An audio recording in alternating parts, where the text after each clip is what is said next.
Muy buenos días a todos. Hoy vamos a hablar de los sistemas de conservación o preservación de los alimentos. Esto está enmarcado en la unidad temática número 2 cuando hablamos de aplicación de métodos de conservación, ya sea para productos cárnicos como lácteos y los derivados. Vamos a ver y a relacionar los factores de ecología microbiana que vimos en la clase de microbiología asociados con los métodos de conservación. Vamos a ver cuáles son los métodos físicos que se utilizan, fundamentalmente el frío y el calor, y vamos a ver la conservación por la disminución de agua, es decir, la deshidratación, las salazones y los curados, a grandes rasgos, el fundamento de estos. Y vamos a ver los métodos químicos que pueden ser, por ejemplo, el ahumado o la acidificación o la fermentación. Para esta clase es muy importante tener fresco cuáles son los factores que afectan al crecimiento bacteriano. Y hay que recordar que había factores intrínsecos y extrínsecos, que cuando nos referimos a factores intrínsecos, nos estamos refiriendo a cuestiones propias del alimento, como por ejemplo la actividad de agua, el pH en el cual se encuentra este alimento, el potencial redox, es decir, si es presión positiva o negativa de oxígeno, la composición nutricional, cuanto más ricos sean estos alimentos, mayor probabilidad de crecimiento bacteriano habrá.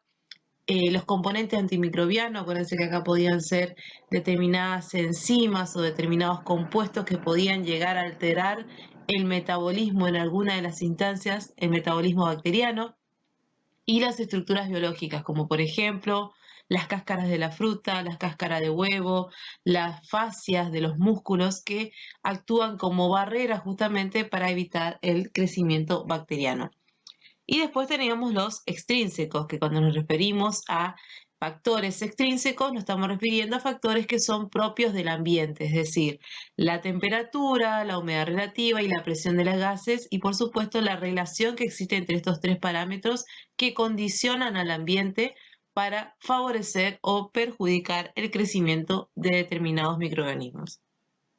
Todos los sistemas de conservación o preservación de los alimentos por lo general persiguen el mismo objetivo, que es el de detener el crecimiento o desarrollo de determinados microorganismos, y estos pueden ser en este caso bacteriostáticos, o bien destruir los microorganismos mediante empleo de métodos bactericidas. De esta forma, entonces, logra aumentar el periodo de aptitud de los alimentos, interrumpe el ciclo natural también que llevan a cabo estos alimentos y de esta forma entonces se conserva la comestibilidad, el sabor y fundamentalmente las propiedades nutricionales de estos alimentos. Y es por eso que deben cumplir estos objetivos para considerarse como un buen método de conservación. Vamos a ver que van a existir entonces métodos físicos, por un lado, en donde vamos a tener dos fundamentales que son el calor y el frío. Si hablamos del uso de calor, vamos a hablar de esterilización, pasteurización y ultrapasteurización. Si hablamos del frío, vamos a tener instancias de refrigeración, congelación y ultracongelación. Y después los otros métodos físicos, como por ejemplo la deshidratación, que lo que va a hacer es actuar directamente sobre la actividad de agua del alimento, que esta deshidratación puede ser parcial, puede haber liofilización o criodesecación. Luego el uso de gases, ¿sí? Ahí vamos a estar trabajando sobre los gases, la presión de gases del ambiente, donde podemos tener envasado al vacío, con agregado de ozono o bien con atmósfera modificada. Y por último, la irradiación, en donde se usan radiaciones que pueden ser a través de los rayos ultravioleta o bien a través de radiaciones ionizantes que también buscan como objetivo los que mencionábamos recién, preservar el alimento. Vamos a tener también métodos químicos de conservación, en donde uno de los primeros que pueden ver ahí ustedes es la acidificación, donde hay representantes como el escabechado o el encurtido. Después también podemos tener el curado, en donde en el curado vamos a usar sales curantes justamente que pueden ser, por ejemplo, el nitrito y el nitrato. Vamos a tener los salazones, que los salazones pueden ser de tres métodos: seco, mixto o húmedo. Luego el azucarado, que el azucarado puede también ser seco en almíbar o mixto. Vamos a tener el agregado de sustancias químicas, que acá básicamente vamos a hablar de la fermentación, del agregado de iniciadores o starters que van a llevar a cabo la conservación del producto como tal. Y después el ahumado, que el ahumado también vamos a ver distintos métodos para llevar a cabo este método de conservación. Lo que es importante entonces siempre resaltar es que los objetivos que persiguen tanto los métodos físicos como los métodos químicos es conseguir el control de diversas reacciones químicas que se van dando en el alimento, que por efectos físicos, químicos o biológicos tienen lugar en el alimento, así que son propios del alimento. De esta forma, entonces, se logra una seguridad alimentaria y se obtiene un buen aprovisionamiento, además de obtener alimentos de excelente calidad. Vamos a iniciar con los métodos de conservación físicos. Entre ellos vamos a empezar con el frío, en donde podemos decir que el frío se considera uno de los métodos de conservación más antiguos, debido a que se sabe que los hombres prehistóricos, por ejemplo, una vez que obtenían la presa de su casa, lo que hacían era esconderlos en las cuevas de hielo para de esta forma tener aprovisionamiento de alimentos por un periodo de tiempo. El efecto conservador que tiene el frío se basa en la inhibición total o parcial de los principales agentes que son causantes de la alteración. Y estos pueden ser los microorganismos en sí, es decir, altera el crecimiento y la actividad de los microorganismos, o bien también altera las actividades metabólicas propias de los tejidos animales y vegetales, además de las actividades químicas y enzimáticas que se llevan a cabo en este tipo de alimento. Para eso vamos a hacer una diferenciación. Vamos a hablar primero de la refrigeración, en donde la refrigeración podemos decir que es la reducción y el mantenimiento de la temperatura de los alimentos por encima del punto de congelación, siendo temperaturas habituales entre 8 grados centígrados a menos 1 grado centígrado. Es decir, que la refrigeración va a implicar cambios en el calor sensible del producto. Y este descenso de la temperatura lo que va a hacer es ralentizar el crecimiento de los microorganismos, además de las actividades metabólicas de los tejidos animales y de las reacciones químicas y enzimáticas que veníamos mencionando. Acá es importante recalcar que al no ser muy grande el descenso de la temperatura, estos fenómenos no es que se eviten completamente, sino que solamente se logra un retraso de estos fenómenos, pero que terminan ocurriendo como tal. Va a tener un efecto bacteriostático justamente por esta cuestión. Por lo tanto, los alimentos que se conserven de esta manera, es decir, por métodos de refrigeración, van a tener un periodo de aptitud que no va a ser muy prolongado, a diferencia de otros métodos utilizando el frío como la congelación que vamos a ver a continuación. Entonces, por esta cuestión, como solamente aletarga los procesos, no es que los impide ni que los paraliza, sino que solamente los retrasa, de esa forma entonces el periodo de aptitud de estos alimentos es menor. Por lo tanto, va a ser días o semanas dependiendo justamente de los constituyentes o de los factores intrínsecos de cada alimento. Acá es importante recalcar que algunos patógenos, como vimos en la clase de microbiología, son capaces de desarrollar a temperaturas entre 3 y 10 grados centígrados, que eran los que nosotros los clasificábamos como psicrótrofos. Y entre esos tenemos, por ejemplo, a la Listeria monocytogenes, al Clostridium botulinum y a la Yersinia enterocolítica. Y de estas, por ahí la más importante, la Listeria monocytogenes, justamente porque esta era la que era encargada de producir el biofilm. Es importante cuando hablamos del método de refrigeración controlar 3 factores que intervienen directamente sobre este método de conservación, como lo son la temperatura, la humedad relativa y la circulación del aire. Cuando hablamos de temperatura, sobre todo en alimentos que tengan origen de tejido animal o que sean leches o huevos, por ejemplo, lo ideal es almacenarlos a temperatura entre 1 grado centígrado y menos 1 grado centígrado. y es importante que esta temperatura se mantenga durante todo el proceso o la cadena de comercialización. Y esto se refiere desde el momento en que se almacena, el momento que se transporta e incluso el momento en que llega hasta el consumidor final. Y es por eso muy importante mantener la cadena de frío justamente para evitar la proliferación de determinados microorganismos. Además, es importante la humedad relativa. Esta siempre tiene que mantenerse entre un 80 y un 95% y la circulación de aire. Esta circulación de aire va a favorecer mantener la temperatura estable entre ese rango que mencionábamos, además de producir el rápido enfriamiento de los productos que recién son introducidos a la cámara de refrigeración. Y hay que controlar el flujo de aire evitando que sea excesivo, porque en caso de que sea muy excesivo, va a deshidratar a los alimentos.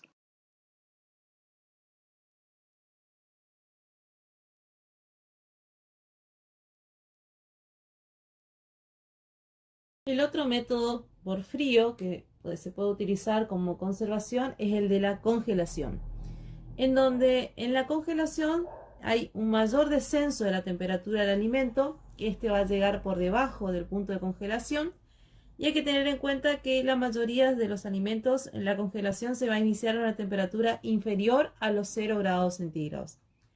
Se considera que para la conservación a largo plazo los alimentos tienen que ser congelados y mantenidos habitualmente a menos 18 grados centígrados. Esta congelación no solo va a implicar un cambio en el calor sensible del alimento, sino que también va a eliminar el calor latente que está asociado al cambio de fase, que esto se corresponde con la transformación de una parte del agua líquida en el hielo. El cambio del estado de agua es la principal diferencia que va a existir entre el método que vimos anterior, que es la refrigeración, con este que es la congelación. Como consecuencia de esto, entonces se van a formar cristales, que estos cristales de hielo van a inmovilizar esa agua y no va a estar disponible ni como disolvente ni siquiera como reactivo.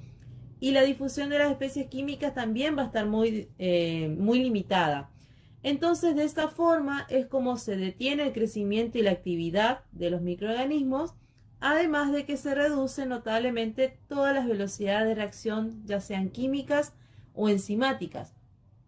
Entonces, el efecto global de la congelación de una parte del agua del alimento es justamente disminuir la actividad de agua en la fase líquida. Reduce esta actividad de agua junto con bajas temperaturas y permite la conservación durante periodos de tiempo bastante largos, inclusive meses o años. A diferencia de la refrigeración, como vimos recientemente, donde el metabolismo celular todavía mantenía cierta actividad.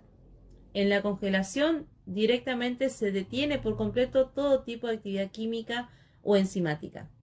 La formación de los cristales de hielo se van a dar en dos fases, la nucleación y el crecimiento de los cristales, como ustedes pueden observar ahí en el video, en donde les muestra justamente cómo se van conformando estos cristales de hielo.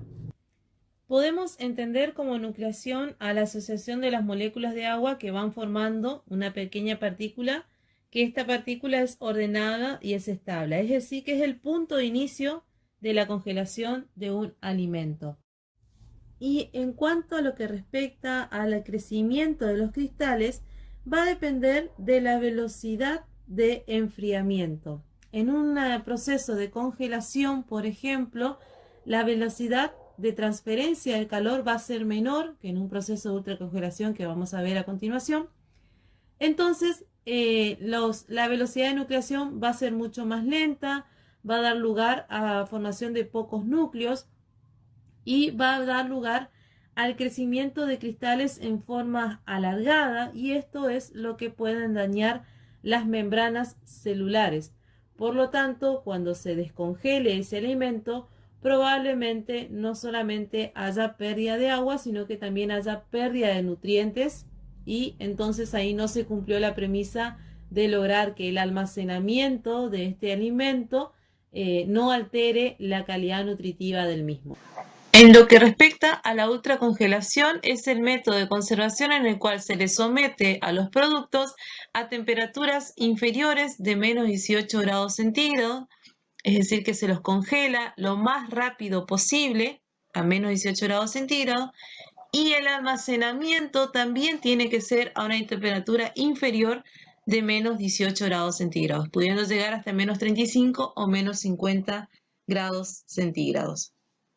De esta forma se asegura una calidad óptima, porque cuando más rápida es la congelación del alimento, la velocidad de nucleación aumenta, es decir, que van a haber muchos sitios de origen de esos núcleos, de esos cristales de hielo, y va a dar a la formación de cristales más pequeños. Por lo tanto, cuando se descongele este producto, no va a haber tanto daño, tanta lisis de la membrana. Por lo tanto, no va a haber pérdida de nutrientes como si sucedía recién en el momento que hablábamos de congelación, sobre todo congelación lenta, ¿no? Además, es excelente como método de conservación porque se sabe que la mayoría de las bacterias no se multiplican a temperaturas inferiores de menos 8 grados centígrados. Las levaduras a menos 10 y los mohos a menos 12. Entonces, llegando a temperaturas de menos 18 grados centígrados, nos estamos asegurando como excelente método de conservación. También es importante recalcar acá que, por ejemplo, las larvas de Trichinella spiralis, que es una de las formas justamente de eliminar a esta Trichinella spiralis, es tenerla en temperaturas de menos 15 grados centígrados durante 30 días. El periodo se puede llegar a cortar todavía más si es que la temperatura a la que sometemos es menor a 15 grados centígrados. Por ejemplo, si lo hacemos en menos 25 grados centígrados, el periodo va a ser por 20 días, y si lo hacemos por menos 30 grados centígrados, el periodo va a ser aún más corto y va a ser solamente por 12 días. Una de las formas de justamente utilizar este ultracongelado y de congelamiento rápido es el IQF, que IQF significa Individual Quick Freezing o congelación rápida de manera individual, en donde ahora vamos a ver un video donde van a observar que el producto se congela de forma individual, ¿sí? Antes de ser empacado inclusive. De esta forma vienen hoy por hoy muchísimos productos que consumimos diariamente, como por ejemplo las patitas que son de pollo marinado, vienen vegetales, es decir, que son frisados de manera individual, logrando de esta forma una congelación rápida. ¿Qué va a permitir esto? Bueno, un poco lo que ya veníamos mencionando, va a permitir que los cristales de hielo sean muy pequeños, haya muchos núcleos de formación de cristales de hielo, pero que el tamaño de esos cristales sea muy pequeño. Entonces cuando estos alimentos se descongelan, va a evitar que se rompan esas membranas celulares, entonces no va a haber pérdida de nutrientes fundamentalmente. Y es una diferencia fundamental entre la congelación que vimos al inicio y este sistema, justamente porque el tamaño de cristal es lo que más nos importa acá, en donde en el momento de la congelación, como mencionábamos, el cristal es tan grande que va a romper las paredes celulares, y de esa forma entonces vamos a tener detrimento en la calidad fundamentalmente nutritiva de ese alimento que se quiere conservar. Bueno, acá lo que podemos observar ahí arriba de todo en el centro es un ejemplo de túnel de congelado individual, en donde se van a colocar en el inicio de una cinta transportadora individualmente cada una de las piezas que va a ser congelada, y a lo largo que va pasando por ese túnel va descendiendo la temperatura de manera rápida, cosa de que lograr que al finalizar el túnel ya salga el alimento congelado. Eso lo vamos a ver con mayor detalle en el video que sigue. Lo importante acá es que vean que en el empaque, en el rótulo del empaque, debe decir que este fue hecho a través de este método por Individual Quick Freezing, ¿sí? Porque tiene que ser conservado también en túneles de frío que mantengan la temperatura adecuada para la conservación de este tipo de alimentos. Como pueden observar, ese que dice filetitos de pollo congelado, abajo dice IQF, y en el que está a la derecha dice filetitos de pechuga congelados individualmente. Entonces, es importante no solamente saber el método de conservación que tuvieron, sino la forma en la que se debe conservar, Por eso que muchas veces en los supermercados estos están en góndolas distintas en donde se trata de mantener justamente las temperaturas indicadas para que no haya fallas en el almacenamiento de este tipo de alimentos.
Ahora vamos a otro método físico, como es la aplicación de calor, en donde va a consistir el método de conservación en aplicar temperaturas elevadas por un tiempo determinado para eliminar o reducir todas las actividades microbianas y enzimáticas después de un enfriamiento rápido. La aplicación de calor es un método bactericida, a diferencia del frío que dijimos que era mayoritariamente bacteriostático. Vamos a tener tipos de tratamientos térmicos como la pasteurización, el escaldado y la esterilización. Como método de conservación, la pasteurización consiste en aplicar al alimento a temperaturas inferiores a 100 grados centígrados por un determinado tiempo. El objetivo que persigue es la destrucción de los microorganismos patógenos no esporulados y reducir significativamente la microbiota banal. De esta forma, entonces, se logra ofrecer un producto seguro al consumidor, pero con la premisa de que tener cuidado porque tiene que ser consumido en el corto plazo. Van a haber dos modalidades de pasteurización. Vamos a tener la pasteurización baja y la pasteurización alta. En cuanto a la pasteurización baja, se considera que cuando se llega a temperaturas de 62 a 68 grados centígrados durante 30 minutos, se está llevando a cabo esta pasteurización de tipo baja. Por lo general se lleva a cabo en sistemas discontinuos, es decir, que se realizan en tanques, que estos tanques tienen doble pared o doble camisa con un agitador y termómetro, y por en medio de esa doble camisa o esa doble pared va a circular primero el líquido calefactor y luego el líquido refrigerante. Es importante tener en cuenta que en el procesamiento, una vez que se llega a esa temperatura, a partir de ahí recién se empiezan a contar los 30 minutos. Y también es importante recalcar que una vez que pasa ese periodo de tiempo, debe ser refrigerado inmediatamente, es decir, que rápidamente tiene que bajar a temperaturas menores a 5 grados centígrados. Después tenemos la pasteurización de tipo alta, donde se alcanzan temperaturas entre 72 y 85 grados centígrados durante 15 a 20 segundos.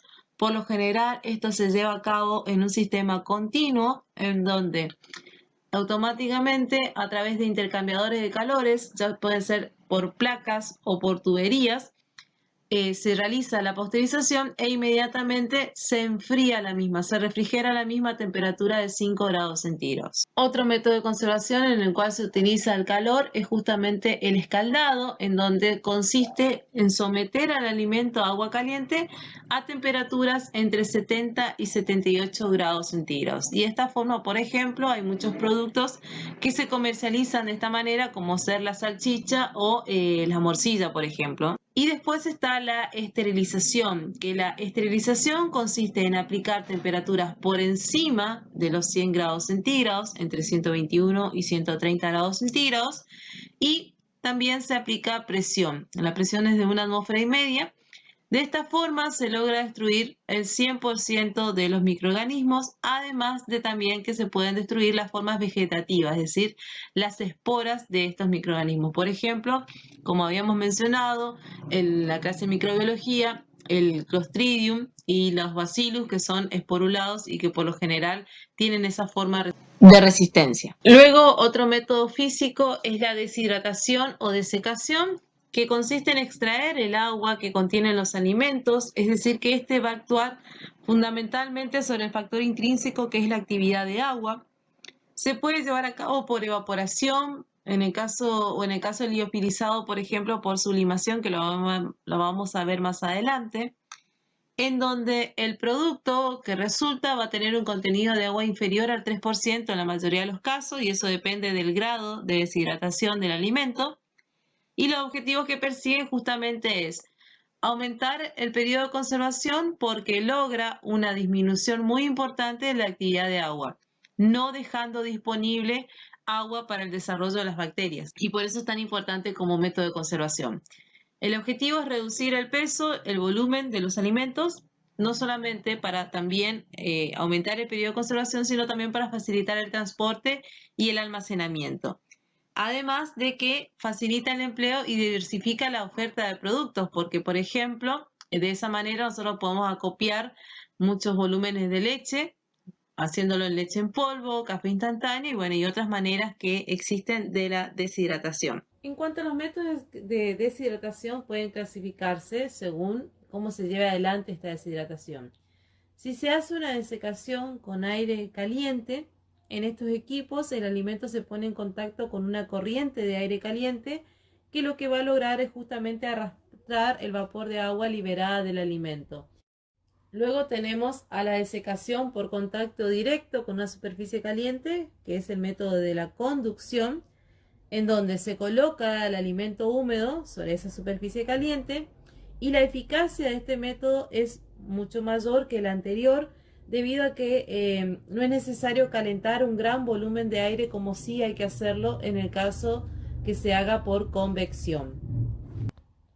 También vamos a tener una desecación mediante una fuente radiante. Esto se hace en secaderos infrarrojos continuos, donde el alimento se coloca en una cinta transportadora que es continua o un soporte vibratorio, y esto lo hace pasar por una fuente de rayos infrarrojos.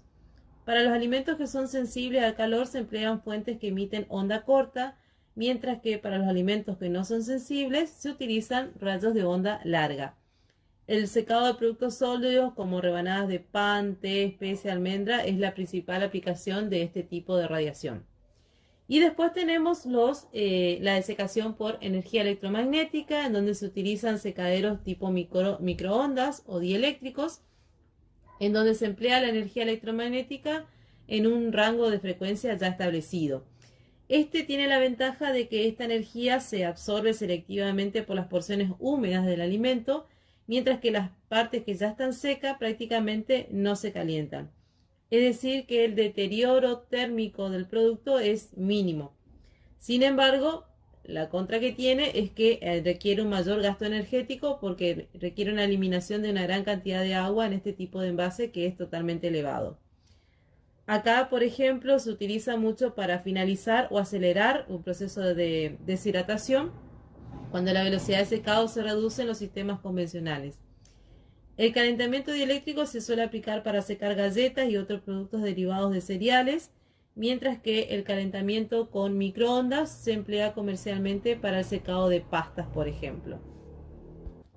Después tenemos la liofilización o criodeshidratación, en donde es un tipo especial de deshidratación, como mencionábamos, que se da por sublimación o transformación directa del hielo de un alimento en vapor de agua sin pasar por el estado líquido. Todos estos métodos que mencionamos recién tienen como objetivo disminuir la actividad de agua al menos hasta 0,70, que consideramos, como dimos en la clase de microbiología, que cuando los alimentos tienen hasta 0,70 de actividad de agua, se consideran que son seguros porque esa agua no está disponible para los microorganismos.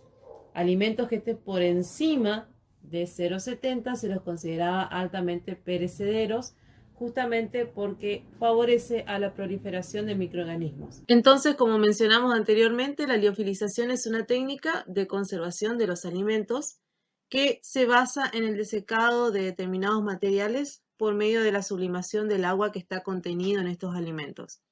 Consiste en congelar primero el producto para después poder remover el hielo por sublimación, y esto se hace aplicando calor en condiciones de vacío. De esta forma entonces se evita el paso a la fase líquida del agua contenida en el alimento.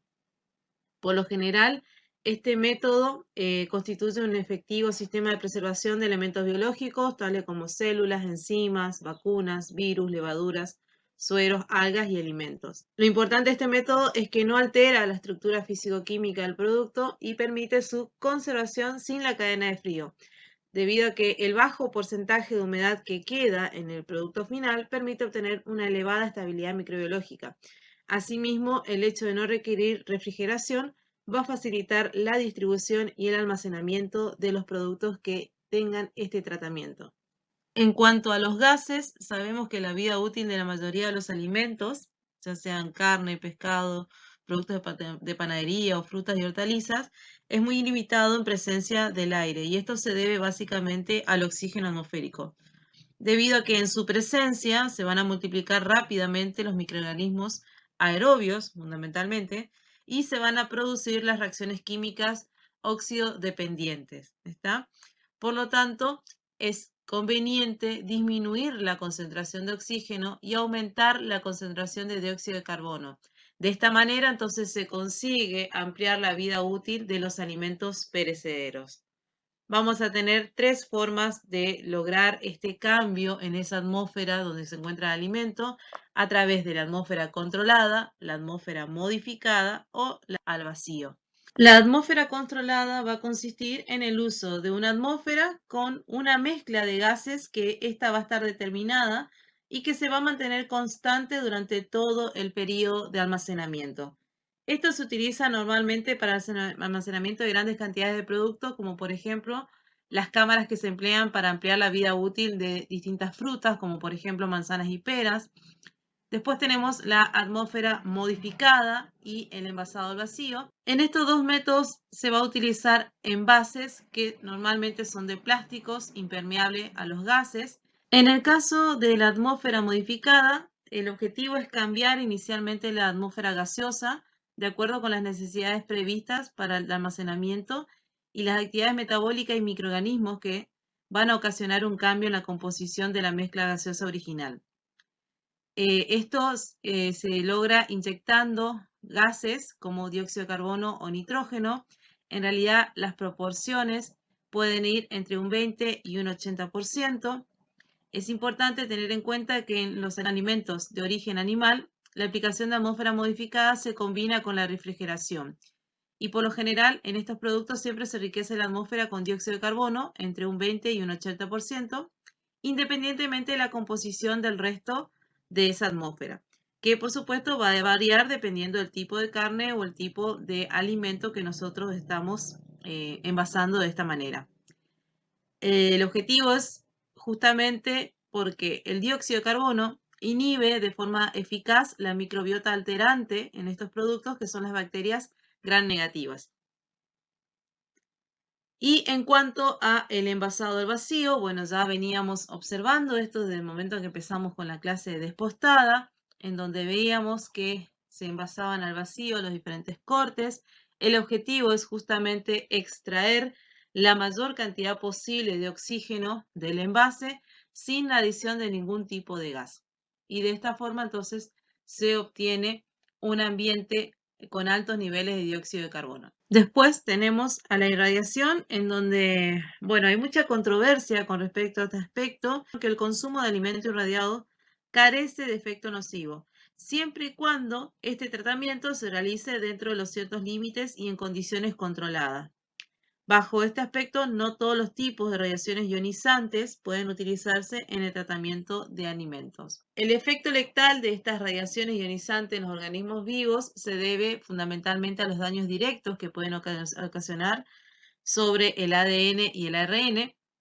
La dosis máxima permitida es de 10 kg para inactivar la larva de Trichinella spiralis, y las fuentes de irradiación recomendadas por lo general son los rayos gamma de radioisótopos, ya sea cobalto 60 y cesio 137, a través de rayos X o a través de electrones. Hasta hace unos años en el país solamente estaba permitido irradiar las especias. Los alimentos que hayan tenido este método de conservación deben presentar este logo que se encuentra acá abajo a la derecha, que es el que me estaría indicando que ese alimento fue irradiado. El tratamiento por irradiación, ya sea solo o combinado con otros tratamientos, ofrece ventajas en comparación con los métodos clásicos. Esto básicamente porque tiene la posibilidad de conservar en estado fresco durante periodos relativamente largos a los alimentos. La aplicación de dosis bajas o reducidas inferiores a 1 kg con escaso efecto sobre las características organolépticas y nutritivas de los alimentos, en realidad aporta considerables ventajas tecnológicas. Estos tratamientos son válidos para impedir que aparezcan brotes en los tubérculos de papa o de batata, de cebollas y ajos. También se sabe que la irradiación con dosis relativamente bajas, inferiores a 0,5 kg, permiten eliminar los insectos que con mayor frecuencia dañan a los cereales, incluso los huevos depositados dentro de los granos. Y este mismo objetivo se persigue en frutos secos, hortalizas. Como vimos anteriormente, la irradiación también permite inactivar ciertos organismos parásitos patógenos, tanto para el hombre como para los animales, como por ejemplo vimos recién el nematodo de Trichinella spiralis, y también otros parásitos como las tenias del ganado vacuno y las del cerdo. Las dosis bajas de radiación son también válidas para retrasar la maduración y el envejecimiento de algunas frutas y hortalizas. Esto permite entonces mantener frutas que por lo general son frutas de estación, poder distribuirlas a lo largo de todo el año, cosa de que todo el año haya la oferta disponible de este tipo de frutas. La magnitud de estos efectos que estábamos hablando va a depender de la dosis y del grado de madurez alcanzado en el momento del tratamiento, ¿no? De cada una de las hortalizas que van a ser afectadas por este tratamiento. Y por supuesto, todas deben tener el logo de alimento irradiado. Ahora entonces vamos a pasar a los métodos químicos de conservación de los alimentos. Uno de los primeros métodos químicos que vamos a ver es la acidificación, en donde si bien sabemos que muchos de los alimentos frescos generalmente son ácidos, como por ejemplo las carnes y algunos vegetales, que están en un pH entre 5 y 6,5 aproximadamente, otros van a ser bastante más ácidos, como las frutas que son los cítricos, por ejemplo, y otros van a estar cercanos a la neutralidad, como lo es la leche con un pH de 6,8. Y solo unos pocos, como por ejemplo los que tengan contenido de albúmina, de huevo, van a tener un pH alcalino entre un 9,6 aproximadamente. Se sabe que, como mencionamos en microbiología, la mayoría de las bacterias crecen óptimamente a un pH próximo a la neutralidad. Recuerden que cuando hablábamos de neutralidad, en realidad la bibliografía mencionaba que de un pH de 5 a 7 más o menos se las consideraban como bacterias neutrófilas, y que por debajo de este pH se inhibe totalmente su crecimiento y difícilmente se multipliquen a un pH de 4,5. Es por eso que logrando acidificar el alimento, de esta forma nos aseguramos que no crezcan estos microorganismos que pueden ser alterantes o que pueden llegar a ser patógenos en estos alimentos. Si bien van a haber excepciones, como por ejemplo las bacterias acéticas, que tienen un mínimo de 2,8 y de 6,3, las bacterias lácticas, que tienen un pH entre 4 y 6, mínimo y máximo por supuesto, y los mohos y levaduras, que también sobreviven a pH más bajos que las bacterias de 1,5 a 2. Es importante saber que la industria utiliza este método de conservación en distintos productos, como por ejemplo las semiconservas, que lo vamos a ver bien en la clase que sigue, como pueden ser los encurtidos, los escabeches, los picles, ¿sí? En donde básicamente lo que se hace es someter a los alimentos que previamente pudieron haber sido tratados con salmuera o a través de otro método de conservación que vamos a ver más adelante, o bien pueden haber sido alimentos crudos o cocidos a la acción de diferentes tipos de ácidos orgánicos. Como por general se utilizan es el ácido acético, que es el vinagre que todos conocemos, ácido cítrico y ácido láctico. El objetivo, como mencionamos, es que justamente estas semiconservas en su fase líquida tengan un pH de 4,3 a una temperatura de 20 grados centígrados. Y los microorganismos van a estar inhibidos a este pH. Es importante saber que muchos de estos ácidos orgánicos se forman a partir de los hidratos de carbono del alimento y mediante la adición de fermentos o de bacterias, justamente bacterias que van a ser benéficas y que van a tomar a estos hidratos de carbono para obtener los distintos tipos de fermentación ácida. En cuanto a las salazones o al salado, vamos a decir que consiste justamente en someter al alimento a la acción masiva de esta sal, que es el cloruro de sodio, sal comestible, que puede ser adicionada con o sin otros condimentos. La sal en alta concentración, bueno, se va a medir en grados Baume esta concentración, y lo que hace es atraer osmóticamente al agua, ingresando sus iones al líquido intracelular. De esta forma, entonces, interrumpe los procesos vitales de la célula. La mayoría de las bacterias mueren con concentraciones de cloruro de sodio de 10 a 25%, quedando en el producto final concentraciones de 1,5 a 5%.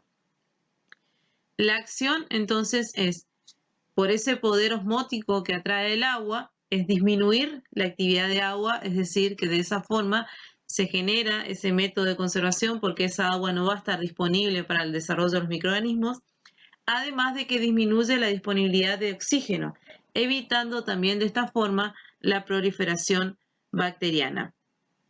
Podemos decir que la sal en sí no es un agente antiséptico, ya que no destruye las bacterias. Lo que sí hace es frenar y detener el crecimiento de la mayoría de ellas. Antiguamente, bueno, el char, que es uno de los productos más conocidos acá en Argentina, antiguamente se conservaba la carne durante plazos bastante largos con concentraciones de sal entre un 7 y un 8%.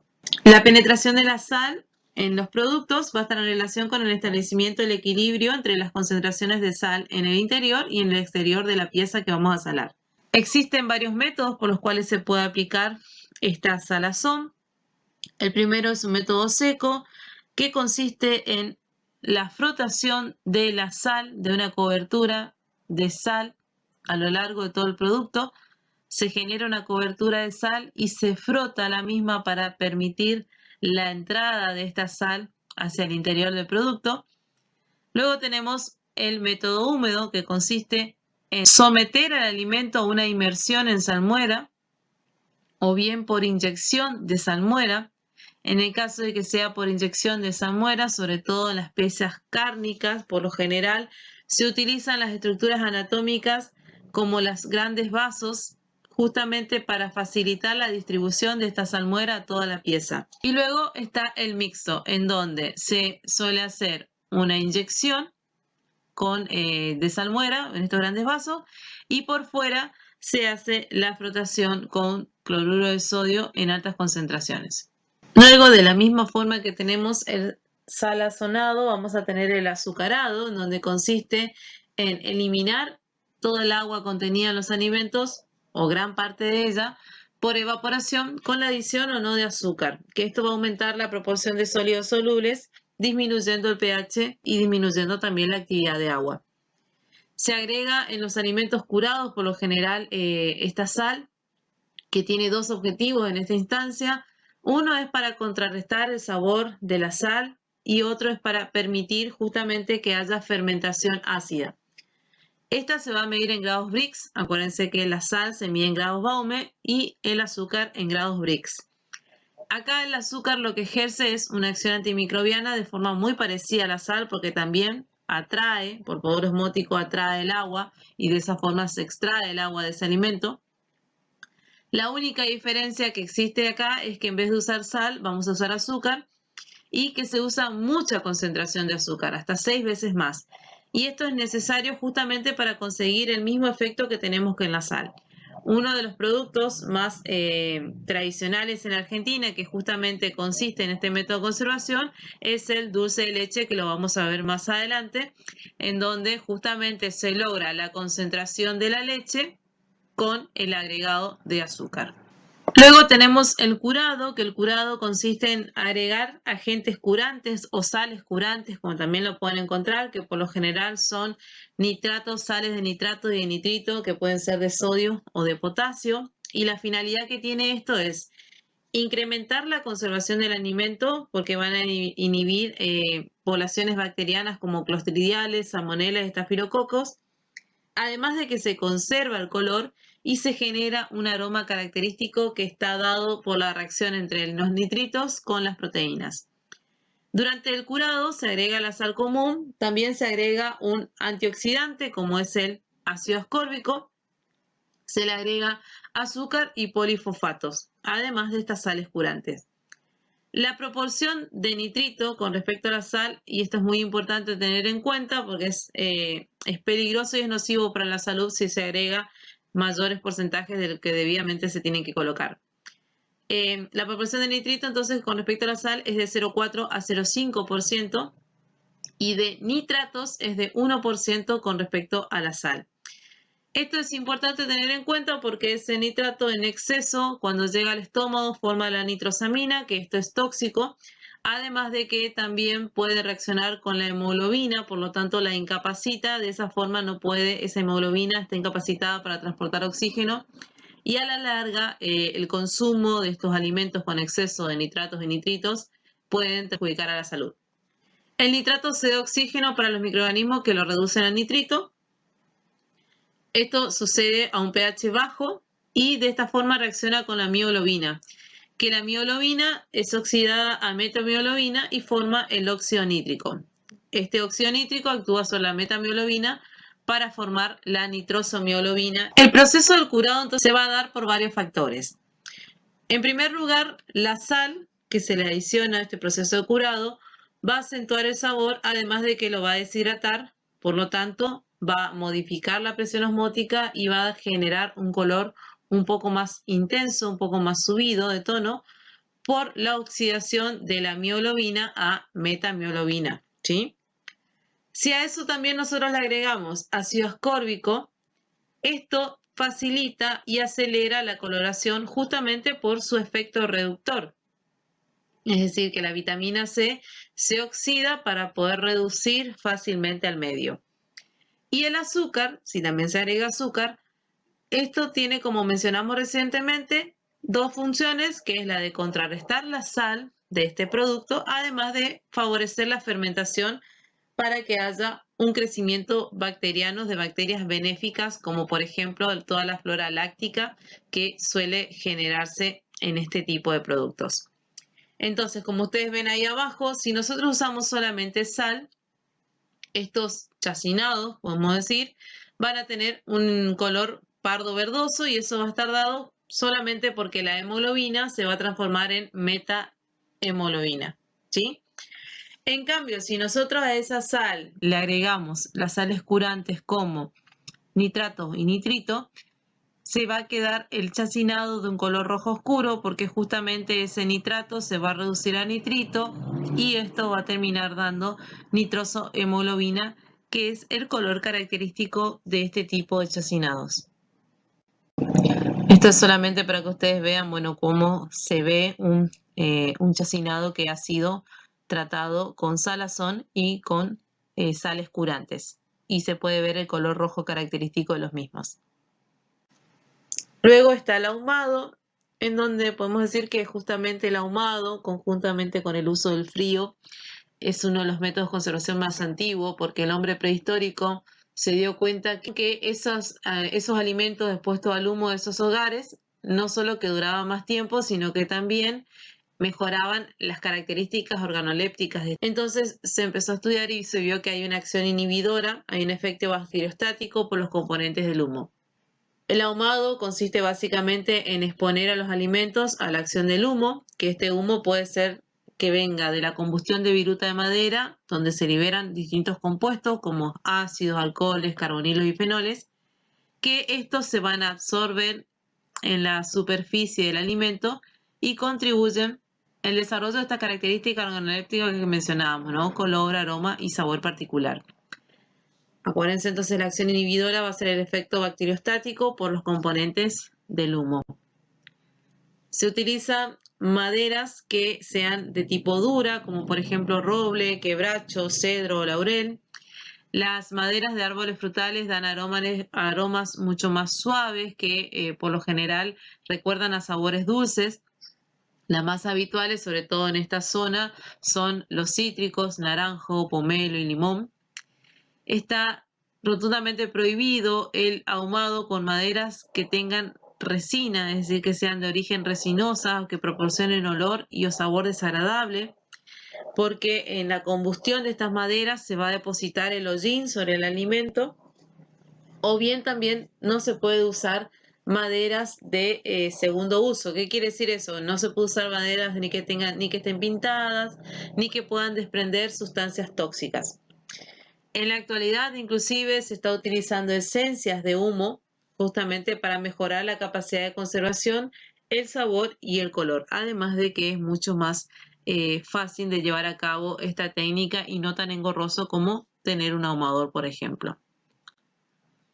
El ahumado va a consistir en, entonces, las componentes del humo van a ser sustancias gaseosas, básicamente, en donde vamos a tener componentes que son beneficiosos para la conservación de los alimentos y para las características organolépticos, y algunos que son indeseables.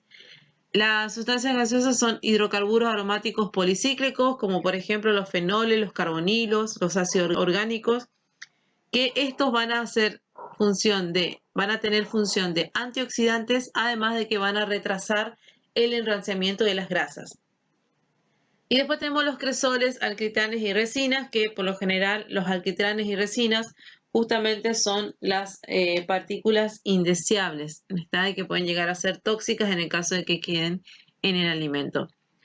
Hay varios métodos de ahumado, puede ser ahumado en frío, en caliente, por humo sintético, y a su vez puede ser directo o indirecto. En frío, bueno, van a encontrar muchas temperaturas, podemos decir que van entre un rango entre 18 y 25 grados centígrados, entre un 70 y 80% de humedad, y que este va a depender fundamentalmente del tamaño de la pieza, puede ser días a semanas. Lo único que tienen que tener en cuenta ustedes es que si vamos a ahumar en frío, el alimento que vamos a ahumar ya tiene que tener un proceso de cocción, o por lo menos tiene que estar ya listo para ser consumido, y solamente se le va a dar un refinado y acabado con este ahumado. ¿Está? Luego está el ahumado en caliente, donde también van a encontrar muchas temperaturas en las que se puede hacer. Básicamente, la mayoría de la bibliografía dice que va entre 50 y 55 grados centígrados, entre 75 y 80% de humedad, y que va de 1 a 3 horas. Esto también es totalmente relativo a las piezas que se van a ahumar. En el ahumado en caliente se pueden utilizar piezas crudas, es decir, piezas que aún no han tenido ningún tipo de tratamiento térmico sobre la misma. Por lo tanto, el periodo de tiempo de este ahumado va a depender no solamente del tamaño de la pieza, sino también del grosor de la misma y de las condiciones en las que esté dado este ahumado en caliente. También, como mencionamos, en la industria hoy por hoy ya se usan esencias de humo sintético, en donde la última porción, el acabado final del producto, lo hacen rociando este humo sintético, y de esa forma entonces van a salir con características ahumadas. Y puede ser directo o indirecto por cañerías, ¿está? Por ejemplo, en las industrias muchas veces se utilizan de manera indirecta, es decir, que por cañerías llega la solución, llega el humo sintético, y de esa forma tiene la aspersión sobre los productos ya terminados. O bien en forma directa, en caso de que tengamos un ahumador en donde la fuente de calor esté por debajo y el humo pueda llegar hasta la pieza. Bueno, la exigencia del decreto menciona que tiene que tener hasta 200 partes por millón de aldehído fórmico en el producto terminado como exigencia y como requerimiento total. Esta es la bibliografía. Bueno, esto va a estar todo en el capítulo 3 del Código Alimentario Argentino. En el Mayer, en el libro Mayer de bromatología, también van a encontrar. Y el Ordóñez, fundamentalmente el tomo número 1, en donde van a encontrar muchas partes de los métodos de conservación. Bueno, chicos, esto es todo y nos vemos la clase que viene. Hasta luego.